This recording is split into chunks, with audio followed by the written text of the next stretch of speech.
السلام علیکم ناظرین، آج کے ویلاگ میں دوبارہ سے خوش آمدید۔ آج ہم آپ کے ساتھ پاکستان اور دنیا بھر سے 10 اہم خبریں شیئر کرنے والے ہیں۔ سب سے پہلی خبر ناظرین، وفاقی حکومت نے آئندہ مالی سال کے بجٹ میں تنخواہ دار طبقے کے ٹیکسوں کے بوجھ کو برقرار رکھنے کے باوجود سرکاری ملازمین کی تنخواہوں میں اضافے کا حتمی فیصلہ کر لیا ہے، جس کا اعلان آج شام وزارت خزانہ کی جانب سے کیا گیا۔ اس فیصلے کے تحت گریڈ 1 سے 16 تک کے ملازمین کی تنخواہوں میں 25%، جبکہ گریڈ 17 اور اس سے اوپر کے افسران کی تنخواہوں میں 20% تک اضافہ کیا گیا ہے، جس کا مقصد بڑھتی ہوئی افراط زر اور مہنگائی کے شدید دباؤ کے پیش نظر سرکاری ملازمین کی قوت خرید کو سہارا دینا ہے۔ گزشتہ کچھ عرصے سے ناظرین، پیٹرولیم مصنوعات کی قیمتوں میں اضافے اور بجلی کے نرخوں میں بے تحاشا اضافے کے باعث عام آدمی کی کمر ٹوٹ کر رہ گئی ہے، اور سرکاری ملازمین مسلسل اس بات کا مطالبہ کر رہے تھے کہ ان کی تنخواہوں میں کم از کم 50% اضافہ کیا جائے۔ حکومت نے بجٹ سازی کے دوران IMF کی سخت شرائط کو سامنے رکھتے ہوئے تنخواہوں میں اضافے کو ایک متوازن حد تک محدود رکھا ہے، تاکہ ملکی معیشت پر مزید بوجھ نہ پڑے۔ تاہم ناظرین، اشرافیہ کی عیاشیاں عروج کے اوپر ہیں۔ معاشی ماہرین کا کہنا ہے کہ یہ اضافہ مہنگائی کی موجودہ شرح کو مد نظر رکھتے ہوئے بہت کم ہے، اور یہ صرف ایک عارضی ریلیف ثابت ہو سکتا ہے۔ تاہم حکومتی ترجمان کے مطابق یہ فیصلہ ملکی مالیاتی گنجائش کے مطابق کیا گیا ہے۔ ناظرین، مستقبل قریب میں اس فیصلے کے اثرات عام منڈیوں میں دیکھے جائیں گے، جہاں اشیاء خرد و نوش کی قیمتوں میں مزید اضافے کا خدشہ موجود ہے، جس کی وجہ سے تنخواہ دار طبقے کے لیے یہ ریلیف کافی نہیں ہوگا۔ یہ خبر اس لیے انتہائی اہم ہے کیونکہ یہ لاکھوں سرکاری ملازمین اور دیگر ملازمین کے خاندانوں کے براہ راست معاشی مستقبل کا تعین کرتی ہے۔ دوسری خبر، اسٹیٹ بینک آف پاکستان نے ناظرین آج شام جاری کردہ ایک تازہ ترین نوٹیفیکیشن میں بینکنگ اور ڈیجیٹل پیمنٹ سسٹم میں سیکیورٹی پروٹوکول کو مزید سخت کرنے کا اعلان کیا ہے، تاکہ آن لائن فراڈ اور ہیکنگ کے بڑھتے ہوئے واقعات پر قابو پایا جا سکے۔ حالیہ دنوں میں ملک بھر میں بینک اکاؤنٹ سے رقوم کی چوری کی متعدد شکایات سامنے آئی ہیں، جس کے بعد مرکزی بینک نے تمام نجی اور سرکاری بینکوں کو حکم دیا ہے کہ وہ اپنے بائیو میٹرک تصدیقی نظام اور کسٹمرز کے ٹرانزیکشن الرٹس کو فوری طور پر اپ ڈیٹ کریں۔ اسٹیٹ بینک کی نئی ہدایات کے مطابق اب ہر بڑی ٹرانزیکشن کے لیے 2 مرحلوں پر مشتمل تصدیق یعنی 2 فیکٹر اتھینٹیکیشن لازمی قرار دیا گیا ہے، جس کا مقصد صارفین کی بچتوں کو محفوظ بنانا ہے۔ یہ اقدام پاکستان میں ڈیجیٹل معیشت کی طرف منتقلی کے عمل میں سیکیورٹی خدشات کو دور کرنے کے لیے انتہائی ضروری تھا، کیونکہ ماضی میں ناظرین سیکیورٹی کی کمزور نظام کی وجہ سے بہت سے شہریوں کو اپنی جمع پونجی سے ہاتھ دھونا پڑا تھا۔ تکنیکی ماہرین کا ماننا ہے کہ اگر یہ اقدامات درست طریقے سے نافذ کیے گئے تو بینکنگ کے شعبے میں اعتماد بحال ہوگا۔ تاہم بینکوں کو ناظرین اپنے صارفین کو ان نئے سیکیورٹی فیچرز کے بارے میں آگاہ کرنے کے لیے بڑے پیمانے پر آگاہی مہم چلانا ہوگی۔ آپ کے لیے یہ جاننا اس لیے ضروری ہے ناظرین کہ اگر آپ کی موبائل بینکنگ یا ATM استعمال کرتے ہیں تو آپ کو بہت جلد اپنے بینک سے ان نئے سیکیورٹی اپڈیٹس کے بارے میں کال یا نوٹیفیکیشن موصول ہو سکتا ہے، جسے نظر انداز کرنا آپ کے مالی نقصان کا سبب بن سکتا ہے، اس لیے محتاط رہیں۔ تیسری خبر، پاکستان کے زرعی شعبے کے لیے ناظرین آج ایک اہم پیش رفت سامنے آئی، جس میں حکومت نے گندم کی فصل کی خریداری کے ہدف کو پورا کرنے کے لیے کسانوں کو فوری ادائیگیوں کا عمل تیز کرنے کا فیصلہ کیا ہے۔ پنجاب کے مختلف علاقوں میں گندم کی خریداری کے مراکز پر کسانوں کی جانب سے بروقت ادائیگی نہ ہونے پر احتجاج کیا جا رہا تھا، جس کے بعد وزیر خوراک نے صوبائی سطح پر ایک خصوصی ٹاسک فورس قائم کی ہے، جو اگلے 24 گھنٹوں کے اندر تمام زیر التوا بلز کی ادائیگی یقینی بنائے گی۔ اس فیصلے کا مقصد کسانوں کو اپنی اگلی فصل کی کاشت کے لیے سرمایہ فراہم کرنا ہے، تاکہ زرعی پیداوار میں کوئی خلل نہ پڑے۔ حکومت کی جانب سے مقرر کردہ امدادی قیمت پر خریداری کے اس عمل میں تاخیر سے کسانوں کو نجی اڑھتوں کے پاس جانے پر مجبور ہونا پڑتا تھا، جہاں انہیں فصل کی کم قیمت ملتی تھی۔ جس سے ان کی آمدنی پر براہ راست منفی اثر پڑ رہا تھا۔ ماہرین زراعت کے مطابق اگر کسانوں کو بروقت معاوضہ نہیں ملے گا تو وہ آئندہ سیزن میں گندم کی کاشت میں دلچسپی نہیں لیں گے، جس سے ملک میں خوراک کا بحران پیدا ہو سکتا ہے۔ آپ کو ناظرین یہ اس لیے جاننا چاہیے کیونکہ گندم کا بحران براہ راست آٹے کی قیمتوں پر اثر انداز ہوتا ہے، اور کسانوں کو سہولت ملنے کا مطلب ہے کہ آنے والے مہینوں میں آٹے کی سپلائی لائن مستحکم رہے گی، جو آپ کے کچن کے بجٹ کے لیے ایک مثبت علامت ہے۔ چوتھی خبر ناظرین، پاکستان ٹیلی کمیونیکیشن اتھارٹی یعنی PTA نے آج انٹرنیٹ کے معیار اور ملک بھر میں فائبر آپٹک نیٹ ورک کی توسیع کے لیے نئے ضابطۂ اخلاق جاری کر دیے ہیں، جس کے تحت اب تمام انٹرنیٹ سروسز فراہم کرنے والی کمپنیوں کو سرور ڈاؤن ٹائم کی صورت میں صارفین کو خودکار معاوضہ دینا ہوگا۔ حالیہ ہفتوں میں ملک بھر میں انٹرنیٹ کی سست رفتاری اور اچانک بندش کی شکایات میں غیر معمولی اضافہ ہوا تھا، جس پر صارفین کی جانب سے سوشل میڈیا پر شدید غم و غصہ پایا جاتا تھا، کیونکہ آن لائن کام کرنے والے افراد اور طلبہ خاص کر تعلیمی سرگرمیاں بری طرح سے متاثر ہونے سے پریشان تھے۔ نئی پالیسی کے مطابق اگر کسی علاقے میں انٹرنیٹ سروس 4 گھنٹے سے زیادہ بند رہتی ہے تو کمپنی کو صارفین کے بلوں میں خودکار طریقے سے کٹوتی کرنا ہوگی یا اتنا ہی ڈیٹا اگلے ماہ کے لیے مفت فراہم کرنا ہوگا۔ ٹیلی کام انڈسٹری کے نمائندوں کا کہنا ہے کہ یہ ضوابط لاگو کرنا ایک چیلنج ہے، لیکن وہ صارفین کے اعتماد کو بحال کرنے کے لیے اس پر عمل درآمد کرنے کے پابند ہیں۔ یہ خبر ناظرین آپ کے لیے اہم ہے کیونکہ اگر آپ انٹرنیٹ کے لیے ماہانہ پیکیجز خریدتے ہیں تو آپ کو سروس میں تعطل کی صورت میں اپنی جیب سے اضافی نقصان نہیں اٹھانا پڑے گا، اور کمپنی سروس کے معیار کو بہتر بنانے پر مجبور ہوں گی۔ مستقبل میں اس اقدام سے ملک میں ڈیجیٹل انفراسٹرکچر کی بہتری اور آن لائن کاروبار کو فروغ ملنے کی توقع ہے، جو معاشی استحکام کے ساتھ ساتھ آپ کے سکون کا بھی اہم ذریعہ ہوگا۔ اگلی خبر ناظرین، پاکستان کے وفاقی وزیر برائے توانائی نے آج اسلام آباد میں ایک اہم پریس کانفرنس کے دوران بجلی کے بلوں میں ریلیف فراہم کرنے کے لیے نئے ٹیرف سٹرکچر کا اعلان کیا ہے، جو فوری طور پر نافذ العمل ہوگا۔ اس فیصلے کے مطابق ان گھریلو صارفین کے لیے بجلی کی قیمتوں میں کمی کی گئی ہے جو ماہانہ 200 یونٹ سے کم بجلی استعمال کرتے ہیں، جبکہ صنعتی صارفین کے لیے بھی ٹیرف میں معمولی کمی کی گئی ہے تاکہ برآمدات کو فروغ دیا جا سکے۔ یہ فیصلہ عالمی منڈی میں ایندھن کی قیمتوں میں کمی اور مقامی سطح پر پن بجلی کے منصوبوں سے حاصل ہونے والی سستی بجلی کی وجہ سے ممکن ہوا ہے، جس کے بعد حکومت نے عوام کو براہ راست ریلیف دینے کا ہدف مقرر کیا ہے۔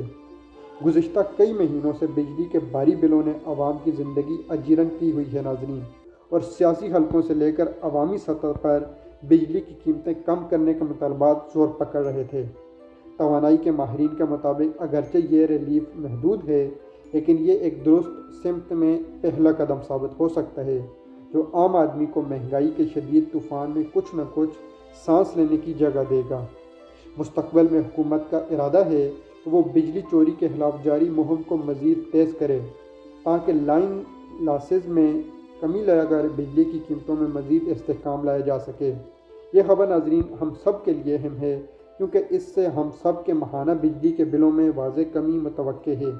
جس سے ہمارے گھروں کے ماہانہ اخراجات کو منظم کرنے میں کچھ حد تک مدد ملے گی۔ اگلی خبر ناظرین آپ کے ساتھ شیئر کرتے ہیں۔ عالمی منڈی میں سونے کی قیمتوں میں آج اچانک نمایاں کمی دیکھی گئی ہے، جس کے براہ راست اثرات پاکستان کی مقامی صرافہ مارکیٹوں پر بھی مرتب ہوئے ہیں۔ پاکستان میں سونے کی فی تولہ نرخوں میں آج 5,000 روپے سے زائد کی کمی ریکارڈ کی گئی ہے، جس کی بنیادی وجہ بین الاقوامی مالیاتی اداروں کی جانب سے امریکی ڈالر کی قدر میں اتار چڑھاؤ اور سرمایہ کاروں کا اسٹاک مارکیٹ کی جانب رجحان ہے۔ گزشتہ چند ماہ سے سونے کی قیمتیں آسمان کو چھو رہی تھیں، جس کی وجہ سے شادی بیاہ کی تقریبات میں متوسط طبقے کے لوگ زیورات کی خریداری ایک مشکل کام سمجھ رہے تھے۔ تاہم آج کی اس کمی نے مارکیٹ میں ایک نئی ہلچل پیدا کر دی ہے۔ صرافہ بازاروں کے عہدیداروں کا کہنا ہے کہ یہ کمی عارضی ہو سکتی ہے کیونکہ سونے کی قیمتیں عالمی جغرافیائی سیاسی صورتحال اور عالمی معیشت سے جڑی ہوتی ہے، جہاں اب بھی غیر یقینی صورتحال موجود ہے۔ معاشی ماہرین کا مشورہ ہے کہ سرمایہ کاروں کو اس وقت سونے میں سرمایہ کاری کرتے ہوئے محتاط رہنا چاہیے، کیونکہ قیمتوں میں اچانک تبدیلی کسی بھی وقت ہو سکتی ہے۔ یہ خبر ناظرین ہم سب کے لیے اہم ہے، کیونکہ سونا پاکستان میں ایک محفوظ سرمایہ کاری سمجھا جاتا ہے، اور اگر آپ شادی بیاہ کے لیے سونا خریدنے کا ارادہ رکھتے تھے تو حالیہ کچھ دنوں میں یہ آپ کے لیے ایک اچھا موقع ثابت ہو سکتا ہے۔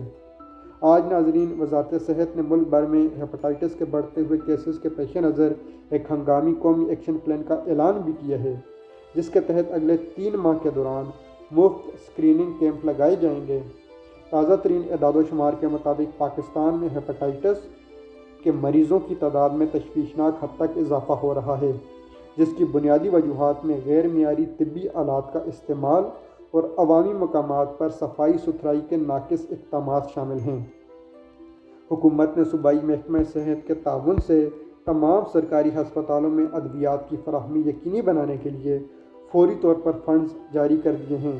جبکہ نجی لیبارٹریوں کو بھی ہدایت کی گئی ہے کہ وہ ٹیسٹ کی فیس میں 50% تک رعایت دیں۔ یہ اقدام ایک ایسے وقت میں سامنے آیا ہے جب بہت سے شہری مہنگائی کے باعث اپنے طبی ٹیسٹ کروانے سے قاصر ہیں، جس کی وجہ سے بیماری تشخیص ہوئے بغیر ہی پھیل رہی تھی۔ طبی ماہرین کا کہنا ہے کہ ہیپاٹائٹس ایک خاموش قاتل ہے ناظرین، اور اس کی بروقت تشخیص ہی اس کا واحد حل ہے، ورنہ یہ آگے چل کر جگر کے کینسر کا باعث بن سکتا ہے۔ ناظرین یہ ہم سب کو جاننا چاہیے کہ اگر ہم یا ہمارے اہل خانہ میں سے کسی کو بھی طویل عرصے سے تھکاوٹ یا بخار کی شکایت ہے تو آپ کو قریبی سرکاری کیمپ سے مفت اسکریننگ ضرور کروانی چاہیے، کیونکہ صحت سے متعلق یہ آگاہی آپ کی اور آپ کے پیاروں کی زندگی بچانے کا واحد ذریعہ بن سکتی ہے۔ اگلی خبر ناظرین پاکستان اور سعودی عرب کے درمیان تجارتی اور سرمایہ کاری کے تعلقات میں ایک بڑی پیشرفت آج سامنے آئی، جس میں دونوں ممالک نے مل کر ایک مشترکہ بزنس کونسل کے قیام کا اعلان کیا ہے۔ اس کونسل کا بنیادی مقصد پاکستانی برآمد کنندگان کو سعودی عرب کی منڈیوں تک براہ راست رسائی فراہم کرنا ہے، خاص طور پر زرعی مصنوعات، ٹیکسٹائل اور سافٹ ویئر کی برآمدات کو بڑھانا۔ حالیہ دوروں کے بعد ناظرین یہ پہلا ٹھوس اقدام ہے جس میں نجی شعبے کے بڑے کاروباری افراد کو شامل کیا گیا ہے، تاکہ تجارتی حجم میں دونوں ممالک کے درمیان اضافہ لایا جا سکے۔ پاکستان کی برآمدات کو بڑھانے کے لیے ناظرین حکومت کی جانب سے یہ ایک اہم سنگ میل ثابت ہو سکتا ہے، کیونکہ سعودی عرب ویژن 2030 کے تحت وہاں معاشی سرگرمیوں کے وسیع مواقع موجود ہیں، جن سے فائدہ اٹھانے کے لیے پاکستان اپنی صنعتوں کو جدید خطوط پر استوار کر رہا ہے۔ ماہرین کا کہنا ہے کہ اس شراکت داری سے نہ صرف پاکستان کو قیمتی زر مبادلہ ملے گا، بلکہ ملکی سطح پر نئی ملازمتوں کے موقع بھی پیدا ہوں گے، جو کہ موجودہ معاشی بحران کے دوران انتہائی خوش آئند ثابت ہو سکتا ہے۔ یہ خبر ناظرین اس لیے اہم ہے کہ اس سے ملکی معیشت کی استحکام میں مدد ملے گی، اور اگر آپ کسی ایسے شعبے سے وابستہ ہیں جو برآمدات سے تعلق رکھتا ہے تو آپ کے لیے یہ مستقبل میں کاروبار کے نئے دروازے کھول سکتا ہے۔ اس کے علاوہ ناظرین پاکستان میں حالیہ دنوں میں شدید گرمی کی لہر کے بعد محکمہ موسمیات نے آج ملک کے شمالی اور میدانی علاقوں میں مونسون کی قبل از وقت آمد کی پیشگوئی کر دی ہے۔ محکمہ موسمیات کے جاری کردہ الرٹ کے مطابق رواں ہفتے کے آخر سے بلوچستان کے ساحلی علاقوں سے بارشوں کا ایک سلسلہ شروع ہوگا، جو آہستہ آہستہ پنجاب اور خیبر پختونخوا کے بالائی علاقوں تک پھیل جائے گا، جس سے درجہ حرارت میں نمایاں کمی متوقع ہے۔ یہ بارشیں زرعی شعبے کے لیے انتہائی اہم ہیں، کیونکہ فصلوں کو پانی کی سخت ضرورت ہے، تاہم شہری علاقوں کے لیے ضلعی انتظامیہ کو اربن فلڈنگ یعنی برساتی پانی کے جمع ہونے سے نمٹنے کے لیے تیار رہنے کی ہدایات جاری کر دی گئی ہیں۔ پچھلے سالوں کے تجربات کو ناظرین سامنے رکھتے ہوئے متعلقہ اداروں سے نشیبی علاقوں سے پانی کی نکاسی کے لیے ہنگامی اقدامات کرنے کا حکم دیا گیا ہے، تاکہ کسی بھی جانی مالی نقصان سے بچا جا سکے۔ یہ خبر ناظرین اس لیے اہم ہے کیونکہ اگر آپ کسی نشیبی علاقوں میں رہتے ہیں یا سفر کا ارادہ رکھتے ہیں تو آپ کو ان متوقع بارشوں کے پیش نظر اپنی احتیاطی تدابیر مکمل کر لینی چاہیے۔ مستقبل میں یہ بارشیں نہ صرف گرمی کے ستائی شہریوں کو سکون دے گی، بلکہ ڈیموں میں پانی کی سطح کو بہتر بنانے میں مددگار ثابت ہوں گی، جو توانائی کے بحران کو حل کرنے کے لیے ضروری ہے۔ اس کے علاوہ ناظرین اگلی خبر آپ کے ساتھ شیئر کرتے ہیں کہ اسرائیلی فوج کی جانب سے آج غزہ کی پٹی کے جنوبی علاقے پر کیے جانے والے ایک نئے فضائی حملے سے انسانی امداد کے ایک مرکز کو نشانہ بنایا گیا ہے، جس کی بین الاقوامی سطح پر سخت مذمت کی جا رہی ہے۔ اقوام متحدہ کے متعلقہ اداروں نے اس واقعے پر گہری تشویش کا اظہار کرتے ہوئے کہا ہے کہ اس حملے کے نتیجے میں خوراک اور ادویات کی ترسیل کا عمل مکمل طور پر معطل ہو گیا ہے، جس سے پہلے سے قحط کے دہانے پر موجود آبادی کے لیے مشکلات بڑھ گئی ہیں۔ یہ واقعہ ایک ایسے وقت میں پیش آیا جب عالمی سطح پر جنگ بندی کے لیے مزید مذاکرات دوبارہ شروع ہونے کی امیدیں پیدا ہو رہی تھیں، تاہم اس حملے نے خطے میں کشیدگی کو ایک بار پھر خطرناک حد تک بڑھا دیا ہے۔ اس صورتحال کا براہ راست اثر پاکستان کے سفارتی موقف پر بھی پڑ رہا ہے، کیونکہ حکومت پاکستان نے اسلامی تعاون تنظیم کے فورم پر اس واقعے پر فوری ہنگامی اجلاس بلانے کا مطالبہ کیا ہے۔ پاکستانی عوام کے لیے یہ خبر جذباتی اور اخلاقی طور پر انتہائی اہمیت کی حامل ہے، کیونکہ پاکستان ہمیشہ سے فلسطینیوں کی حمایت میں کھڑا رہا ہے اور حالیہ تنازع کے دوران پاکستان نے مسلسل امدادی سامان بھجوانے کا سلسلہ جاری رکھا ہوا ہے۔ ناظرین آپ کے لیے جاننا چاہیے کہ بین الاقوامی تنازع صرف ایک خطے تک محدود نہیں ہے، بلکہ یہ عالمی سطح پر سفارتی تعلقات اور تیل کی قیمتوں پر اثر انداز ہو سکتا ہے، جس کے اثرات بالواسطہ طور پر پاکستانی معیشت پر بھی پڑ سکتے ہیں۔ یہ تھی ناظرین آج کی 10 تازہ ترین خبریں۔ اگر آپ کو یہ ویلاگ پسند آیا ہو تو ویڈیو کو لائک اور شیئر ضرور کریں اور کمنٹ سیکشن میں اپنی رائے ضرور دیں۔ اجازت دیجیے، اللہ حافظ۔